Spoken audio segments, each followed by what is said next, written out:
kwenye tuhuma na shutuma za watu kutekwa na kupotea, zipo kesi ambazo tayari ziliripotiwa polisi, hatua za upelelezi zinaendelea, lakini vivyo hivyo zipo kesi ambazo watu walionekana kusema wametekwa na baadaye ikagundulika ndivyo sivyo.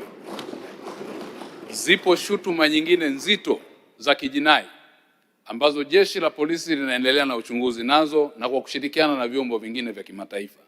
Kwa masuala haya ikiwa ni pamoja na kesi zilizopelekwa mahakamani, unafahamu msingi wa sheria unatutaka kwenye mashauri ambayo yanaendelea mahakamani hayawezi kuzungumziwa, pamoja na kutambua kwamba tunayo sheria ya haki, kinga na madaraka ya Bunge, lakini yapo mambo ambayo kwa hatua yalivyo na nature yake, kwa sababu ya kwenye hatua ya upelelezi, kwa sasa hayawezi kuwa public kwa sababu kuna taratibu za kiupelelezi. Asante Mheshimiwa.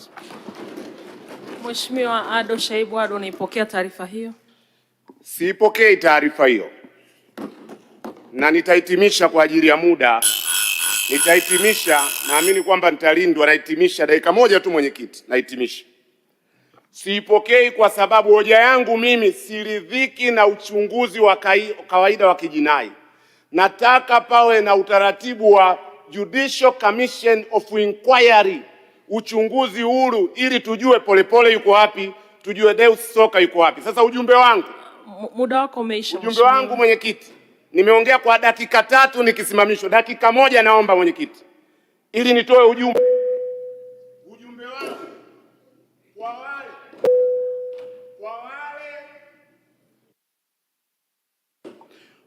wangu kwa wale wanaodhani. Muda wako mheshimiwa umeshaisha. Nimeongea kwa dakika 3.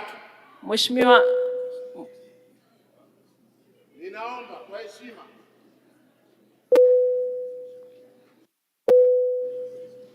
Nataka kuhitimisha, natoa ujumbe. Mheshimiwa Ado, muda wako umeisha. Tunaendelea na mchangiaji Mheshimiwa Ed. Mwongozo wa mwenyekiti.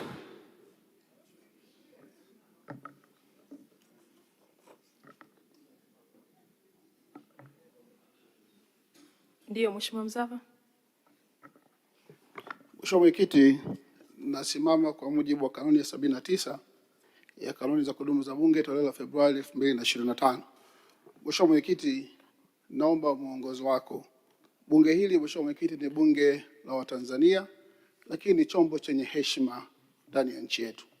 Na ili mambo yetu yaende kwa heshima, Mheshimiwa Mwenyekiti, umejiwekea kanuni za kuendesha mambo yetu, hasa majadiliano ndani ya bunge.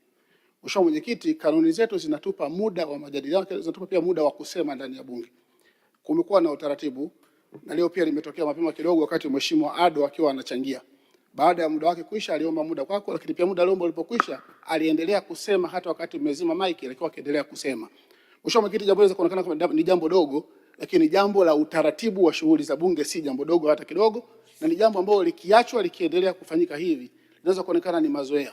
Lakini pia linaweza kupeleka ujumbe huko nje kwa pengine humu ndani wako watu ambao wananyimwa au wanakosa fursa za kusema, wakati wote tunajua kwamba tuna muda wa kusema kwa mujibu wa kanuni, lakini pia tunajua mamlaka na maelekezo ya kiti namna gani yanapaswa kuheshimiwa kiti kinapokuwa kimetoa maelekezo.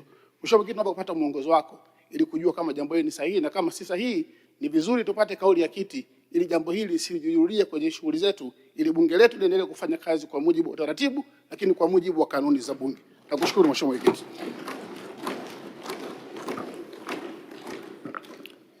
Mheshimiwa Bunge, Mheshimiwa Mzava ameomba mwongozo, na kwa mujibu wa kanuni zetu tutatoa mwongozo huo baadaye. Mheshimiwa Bunge, naomba tupokee matangazo.